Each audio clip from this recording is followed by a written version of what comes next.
정말 여러분들 모두 정말 수고하셨습니다.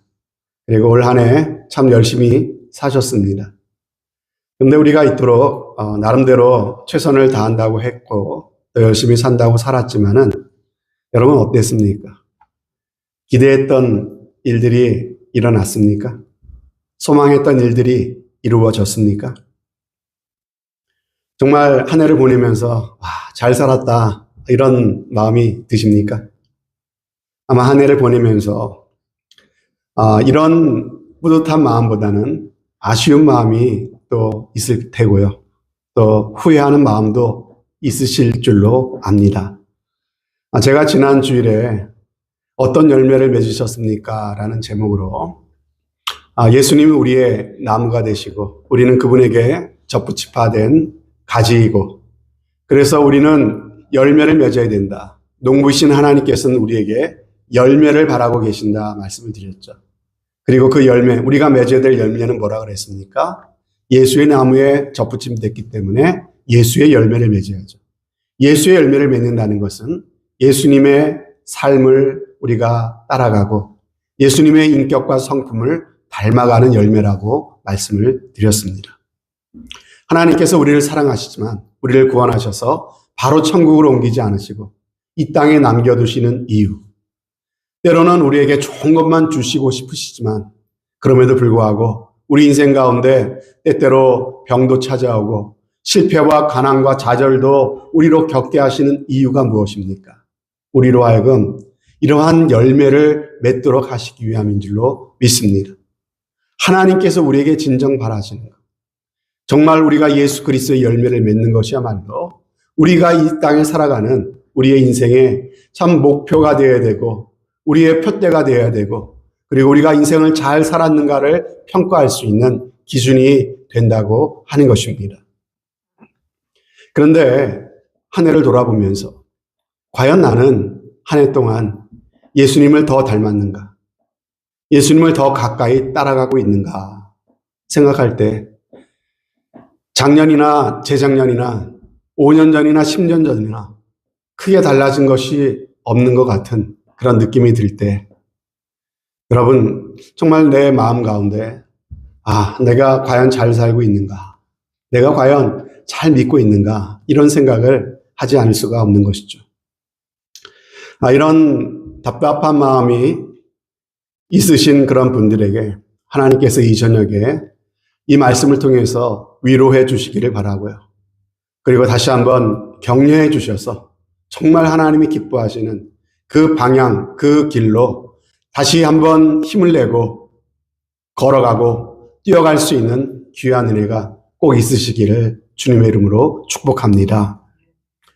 여러분 오늘 6절 말씀에 보면은요, 예수님께서 비유로 말씀하셨습니다. 한 사람이 포도원에 무화과나무를 심은 것이 있더니 와서 그 열매를 구하였으나 얻지 못한지라 이렇게 말씀하세요. 어제는 포도나무 얘기했는데 오늘은 무화과나무입니다. 근데 재미있는 게 무화과나무가 어디에 심겨져 있습니까? 포도원에 심었어요. 이 무화과나무를. 여러분 무화과나무는요 유대지방에서 아무 곳에서나 잘 자라는 나무라고 합니다. 그런데 이 무화과나무를 아무 데서나 잘 자라는 이 나무를 손이 많이 가는 그래서 잘 가꾸어 놓은 포도원에다 심었다고 하는 것은요 뭔가 좀 의미가 있습니다. 예수님께서 일부러 이렇게 말씀하고 계시는 거예요. 뭔가 이 무화과나무를 포도원에 심었다는 것은요 이 나무를 향한 그 주인의 특별한 기대가 있는 것이에요.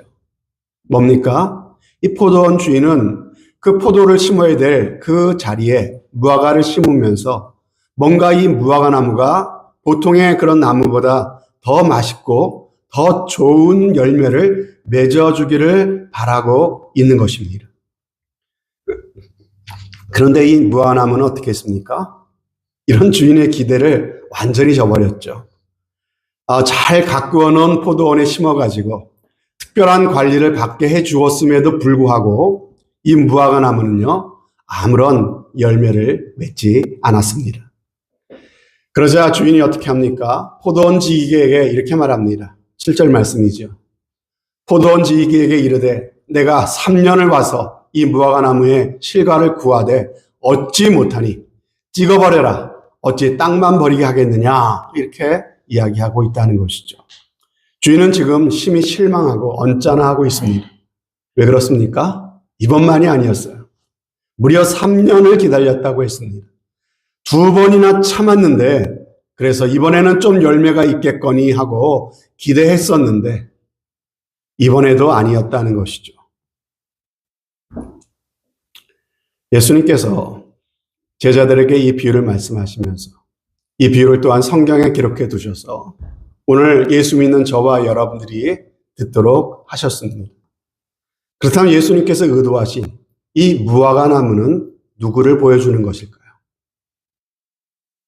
바로 이 말씀을 듣고 있는 저와 여러분들을 보여주고 있는 상징 아닐까요? 바로 저와 여러분들의 모습이 오늘 주님이 말씀하시는 이 무화과 나무의 모습 아닙니까? 아무 자격도 없고 공로도 없지만 하나님 나라의 포도원에 소중하게 심겨진 존재가 되었습니다. 정말 볼품없는 무화과 나무예요, 우리는요.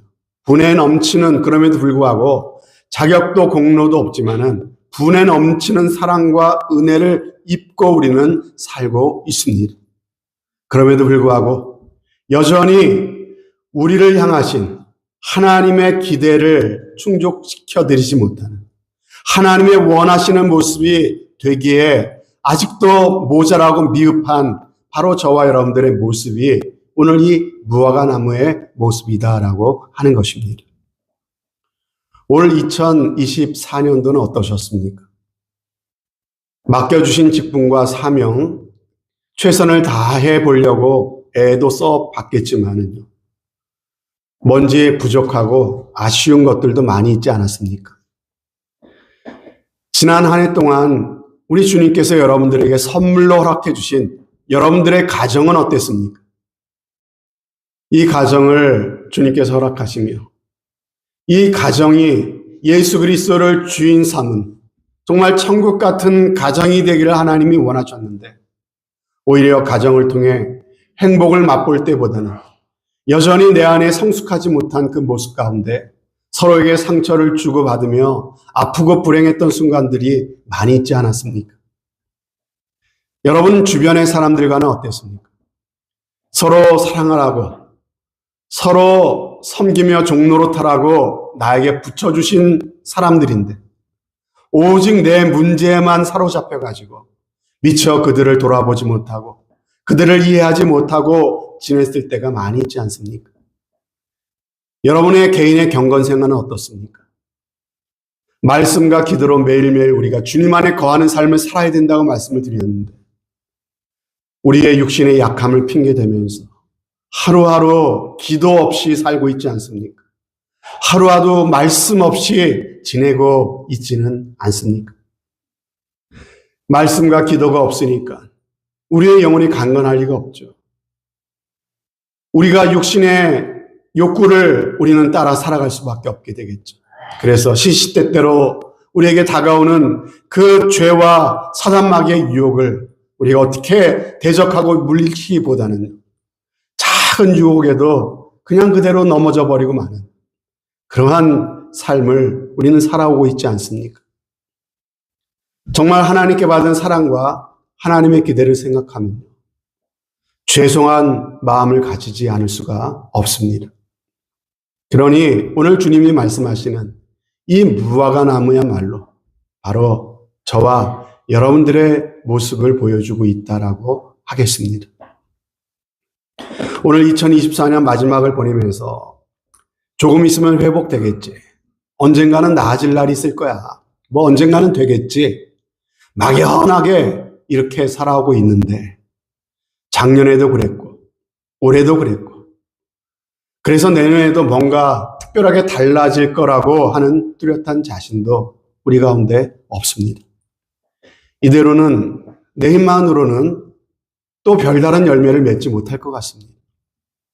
여러분, 이런 우리들을 우리 주님께서 오늘 이 말씀을 통해서 참으로 권고하시고 새롭게 우리에게 격려하고 계시는 줄로 믿습니다. 어떻게 해야 합니까? 어떻게 해야 됩니까? 어쩔 수 없는 겁니까? 이대로 환경 탓만하며 살아야 합니까? 자, 오늘 말씀해 보니까 주인은 이 나무를 위해 포도원을 준비해 주었죠. 울타리가 쳐지고, 그리고 물과 거름을 주는 그 일꾼, 포도원 지기도 붙여주었어요. 더울 때는 햇볕을 가려줬고, 추울 때는 추위도 막아주었습니다. 그런데도 이 나무는 열매를 맺지 못하고 있죠. 땅만 차지하고 있는 겁니다. 그래서 주인이 결정을 내렸습니다. 나무를 잘라버려라, 없애버려라, 이렇게 말합니다. 이제 열매 맺지 못한 나무의 운명은 그것으로 끝난 것입니다. 모든 것이 이제는 끝입니다. 절망입니다. 포기할 수밖에 없는 순간입니다. 여러분, 언젠가 우리에게 다가올 우리 육신의 죽음의 순간이 이런 절망의 순간이 되지 않기를 바랍니다. 버나드 쇼라고 하는 사람이 있습니다. 네, 아일랜드의 수필가죠. 그리고 노벨상을 받은 사람입니다. 이 사람이 자신이 죽은 묘비에다가 이렇게 써놨대요. 뭐라고 써놨냐면요. 우물쭈물 하다가 내 이럴 줄 알았지. 이 사람의 묘비에 이렇게 써 있다는 것입니다. 여러분, 이 글처럼 이 무화과 나무도 그래 언젠가 이런 날이 올 줄 알았어. 내 이럴 줄 알았지. 내 시절은 이걸로 끝이구나 하고 체념할 수밖에 없는 그런 상황을 오늘 이 무화과 나무는 맞이하게 된 것입니다. 그런데 여러분, 이런 절망적인 순간에 귀에 익은 목소리가 들려옵니다. 누구의 목소리입니까? 그동안 열심히 자신을 돌봐주었던 포도원 지기의 목소리입니다. 무슨 이야기를 합니까? 8절과 9절에 보니까 이 포도원 지기가 찍어버려라 라고 말씀하시는, 이야기하는 그 포도원 주인에게 말합니다. 금년에도 주인이여, 금년에도 그대로 두소서. 내가 두루 파고 거름을 줄이니 이후에 만일 열매가 열면 좋거니와 그렇지 않으면 그때 가서 찍어버리소서. 이렇게 이야기를 합니다. 이 나무는요, 이제는 절망이구나 라고 모든 것을 포기하는 순간인데, 자기를 이렇게 감싸고 자기를 변호해 주는 포도원 지기의 말이 너무나도 고마웠을 것입니다. 그 포도원 지기는 누굽니까? 나에게 열매를 맺게 하려고 아침 일찍부터 늦은 저녁까지 온갖 노력을 기울여 준 고마운 사람 아닙니까? 그럼에도 나는 아무런 열매를 맺어주지 못했고, 그것 때문에 지금 이 포도원 지기가 나 때문에 지금 책망을 듣고 있는데, 오히려 그 못난 나무를 위해서 열심히 지금 포도원 지기가 변호를 해주고 있습니다. 주인님, 이 나무가 열매를 맺지 못한 것은 이 나무 탓만이 아니라 제게도 책임이 있습니다. 이제부터 제가 더 열심히 물도 주고 거름도 주겠습니다. 그러니 금년 한 번만 봐주십시오. 내년은 반드시 주님이 원하시는 열매를 맺도록 노력해 보겠습니다. 그래서 어떻게 됐습니까? 너무나 감사하게도 이 무화과 나무에게는 다시 한 번의 기회가 더 주어지게 되었습니다. 다시 한 번 열매를 맺을 수 있는 시간이 생겼습니다. 생명이 연장되었습니다. 마땅히 그 자리에서 뽑혀져서 불살라져야 되는 운명이 되었지만 너무나 감사하게도 다시 한번 기회를 얻게 된 것입니다. 전적으로 포도원 지기의 변호 때문이었습니다. 사랑하는 우리 유마 한인교회 성도 여러분, 오늘 이 무화과 나무처럼 저와 여러분들도 절망할 수밖에 없는 사람들이었습니다. 하나님께 죄인이 되었어. 죄의 대가인 그 죽음, 영원한 멸망에 처할 수밖에 없는 아무런 소망도 없는 사람들이었습니다. 내년이 뭡니까? 내일도 보장받을 수 없는 우리들이었습니다. 그럼에도 하나님은 그 간청을 들어주시사 우리에게 다시 기회를 주셨습니다. 우리를 보고 기회를 주신 게 아닙니다. 과원지기의 청을 듣고 그 간절한 청과 그의 진심 어린 그 사랑을 보시고 그렇게 해 주신 것입니다. 여러분, 하나님의 은혜 가운데 가장 큰 은혜가 있다면 그것은 바로 우리에게 새로운 시간, 새로운 기회를 허락해 주신다고 하는 것입니다. 새로운 시간이 있기 때문에 우리는 다시 해볼 수 있는, 다시 도전해 볼 수 있는 기회를 갖게 되는 것입니다. 여러분, 진정한 용서란 무엇입니까? 다시 만회할 기회를 허락해 준다고 하는 것이 아니겠습니까? 사랑하는 여러분, 죽음을 앞에 둔 사람들이 공통적으로 고백하는 것이 있다고 하죠. 그래서 그런 책도 있지 않습니까? 수많은 호스피스를 떠나보냈던 수많은 말기 환자들을 떠나보냈던 호스피스가 자신이 오랜 세월 많은 호스피스를 겪으면서 그 책을 내지 않았습니까? 그들이 마지막 죽음을 앞두고 후회하는 것. 가장 후회하는 것 첫 번째가 뭡니까? 더 많이 사랑하지 못했던 것. 이걸 후회하더랍니다. 두 번째는 용서받고 용서해주지 못한 것을 후회하더랍니다. 사랑하는 여러분, 그런데 너무나 감사하게도 하나님은 오늘 우리에게 다시금 새로운 한 해라고 하는 시간을 지금 열어주시려고 하고 계십니다. 다시 사랑할 수 있는 기회를 열어주시는 것입니다. 다시 용서할 수 있는 기회, 용서받고 용서하고 화해할 수 있는 시간, 기회를 다시 한번 허락해 주시는 것입니다. 그렇다면 우리가 누구를 사랑해야 되고 누구를 용서해야 될까요? 저는 바라기는 여러분들 가장 먼저 내 자신을 사랑하시기를 바랍니다. 가장 먼저 내 자신을 용서하시는 여러분들 되시기를 바랍니다. 때로는 자신을 사랑하지 않으시는 분 계세요. 그리고 자신에 대해서 별로 좋지 않게 생각하고 늘 어떤 열등감을 갖고 자기 자신에 대해서 낮은 자존감을 갖고 자신을 사랑해 주지 못하는 그런 사람들이 세상에 많이 있는 것 같습니다. 그런데 예수님 말씀하셨죠. 또 성경은 말씀하시죠. 우리가 우리 주변의 형제자매, 이웃을 사랑하기 위해서는요, 내 자신을 먼저 사랑해야 된다. 이렇게 말씀하지 않았습니까? 내 이웃을 네 몸처럼 사랑해라. 너 자신처럼 네 이웃을 사랑하라고 말씀하신 이 말씀 속에는 먼저 전제되는 것이 무엇입니까? 내 자신을 사랑하라는 말씀 아닙니까? 여러분, 내 자신을 누구보다 소중하게 여기고 내 자신을 사랑하고 용서하는 귀한 은혜가 꼭 있으시기를 바랍니다. 나의 인간적인 눈으로 나를 봐서는 이게 잘 되지 않아요. 그러나 하나님의 은혜, 하나님의 사랑을 입은 자로서의 나를 믿음의 눈으로 바라보게 될 때 하나님이 사랑하신 나, 하나님이 소중히 여기셔서 자신의 독생자의 생명의 대가를 치르시고 하나님의 자녀로 불러주시고 사주신 이 나를 우리는 사랑할 수 있게 되는 줄로 믿습니다. 그리고 누구를 사랑해야 됩니까?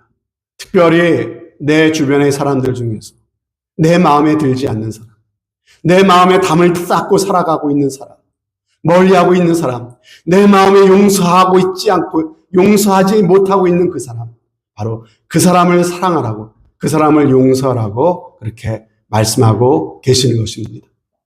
나에게 잘해주는 사람, 내가 마음이 가는 사람을 사랑하는 것은요, 믿지 않는 사람도 하는 것이고요, 세리나 바리새인들도 하는 것입니다. 그러나 정말 우리가 믿음의 사람인 것, 그리고 우리가 정말로 예수 그리스도의 인격을 닮아가는 것을 보여주는 그 증거는 무엇입니까? 바로 내 마음에 들지 않는 사람, 내 마음에 용서하기 힘든 그 사람을 사랑하는 것이야말로 내 믿음, 내 인격을 보여주는 그 시험대라고 하는 것입니다. 그러므로 우리는 참 내 마음에 들지 않는 사람을 사랑해야 됩니다. 올 한 해 그렇게 하지 못했기 때문에 하나님께서는 우리를 꺾어버리지 않으시고 뽑아버리지 아니하시고 다시 한번 새로운 한 해라고 하는 시간을 주셔서 우리에게 기회를 허락해 주시는 줄로 믿습니다. 우리가 그렇게 사랑하고 용서할 때 그것이 바로 예수님을 따르는 삶이고 예수 그리스도의 인격을 닮아가는 것입니다.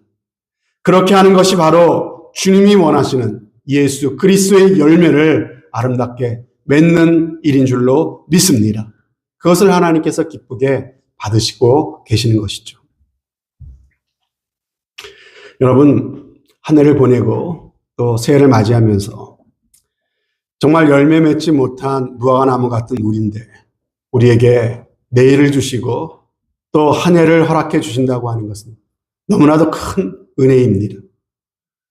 여러분, 그 은혜는 내가 어떤 자격이 있어서 얻은 게 아니라 오늘 이 포도원지기의 그 중보 때문에 우리 구주 예수 그리스도의 그 공로와 그분의 희생과 그분의 그 중보 때문에 우리는 하나님의 은혜를 입게 되는 줄로 믿습니다. 우리를 위해 희생해 주신 그 예수님의 사랑 때문에 우리가 하나님의 은혜를 입게 되는 것입니다. 여러분, 저와 여러분 모두는 하나님께 내어놓을 열매 맺지 못한 그러한 무화과 나무 같은 인생들입니다. 올해도 마찬가지입니다. 물론 믿음으로 살려고 몸부림쳤던 때도 있지만 또 그렇지 못했던 순간들도 많이 있습니다. 하나님께서 원하시는 뜻을 기억하면서 그 뜻대로 살아보려고 했던 순간도 있지만 여전히 내 마음이 가는 대로 내 육신이 원하는 대로 살았던 순간들이 더 많았던 우리들입니다. 때로는 죄 가운데 지내면서도 그것이 죄인 줄도 모르고 살았던 그러한 사람들입니다.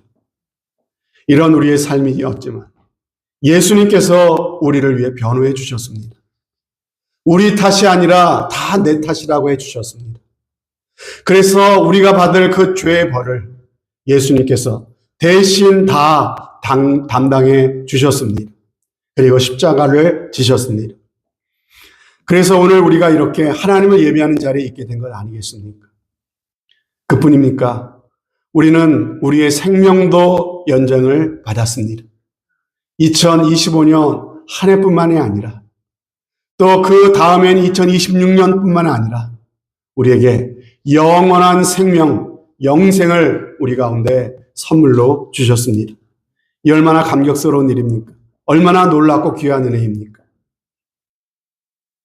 여기서 우리가 반드시 알아야 될 사실이 있습니다. 그것이 무엇입니까? 그것은 바로 이 과원지기의 말을 듣고 다시 기회를 주시는 분, 다시 한번 기다려주시는 이 주인의 모습입니다. 그 주인이 누구를 보여주고 있죠? 바로 하나님을 보여주고 있죠. 하나님은 그런 분이십니다. 기다려주시는 분이십니다. 정말 오래 참으시고 기다려주십니다. 하나님이 우리를 얼마나 기다려주십니까? 누가복음 15장에 보면은 유산을 미리 챙겨가지고 그 떠나버린 탕자를 아버지가 기다리죠. 언제까지 그 아버지가 기다립니까? 1년도 아니고 2년도 아니고 3년도 아니고 그 아들이 돌아올 때까지 기다리는 아버지입니다. 사랑하는 성도 여러분, 마찬가지로 우리의 신앙생활은 기다림의 연속입니다. 하나님께서 우리를 기다리셨듯이 또 하나님이 참으로 우리 가운데 약속하신 그 일들이 우리 가운데 이루어지기 위해서 우리는 또한 기다려야 됩니다. 노아는 하나님의 홍수 심판 말씀을 듣습니다. 그런데 정작 큰 비가 내리기까지는 120년의 세월을 견뎌야 됐습니다.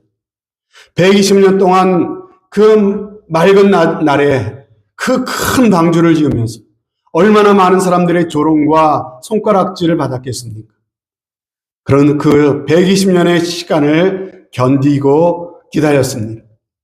여러분, 참된 신앙생활은 이처럼 하나님의 약속을 믿고 그 약속이 이루어지기까지 참고 또 인내하며 기다리는 것입니다.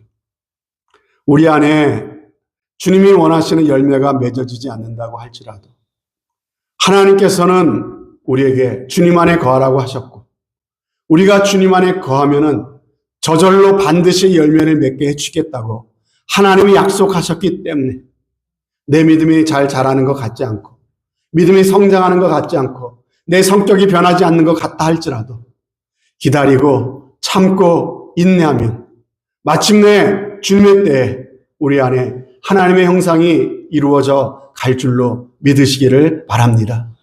참고 인내하는 것이 필요하다는 것이죠. 마찬가지로 여러분의 자녀들이 속을 썩입니까? 하나님의 사랑을 받은 우리도 그들을 참고 기다려 줄 수 있기를 바랍니다. 여러분의 남편이 여러분의 아내가 날마다 여러분의 속을 뒤집어 놓습니까? 여러분 참고 기다려 주시기를 바랍니다.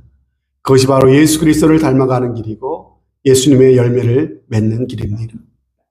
오늘 저와 여러분은 하나님이 기다려 주심의 결과입니다. 만약에 하나님께서 우리를 기다려 주지 않으셨다면 우리는 오늘 이 자리에 앉아 있지도 못할 것입니다. 하나님께서는 우리를 기다려 주셨습니다. 작년에도 기다려 주셨고 금년에도 기다려 주셨습니다.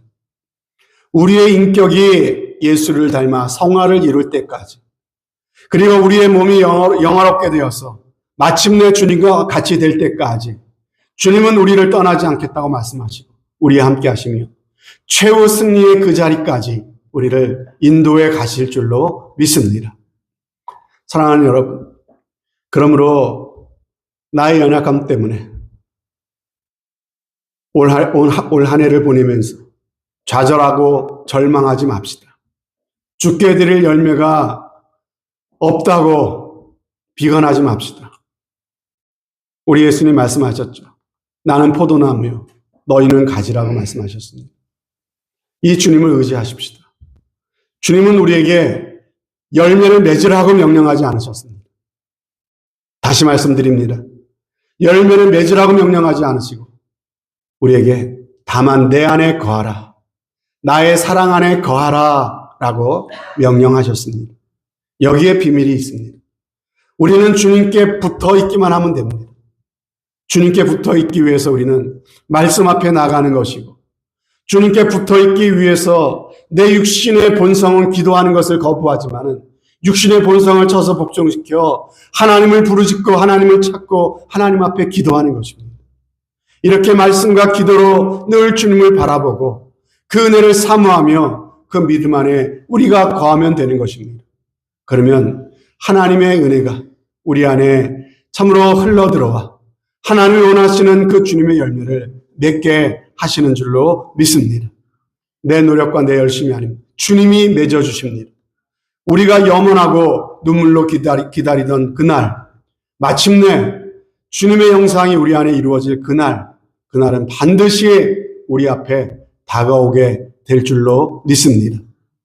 그리고 더 좋은 소식은요, 하나님은 그때까지 참고 인내하며 우리를 기다려 주신다는 것입니다.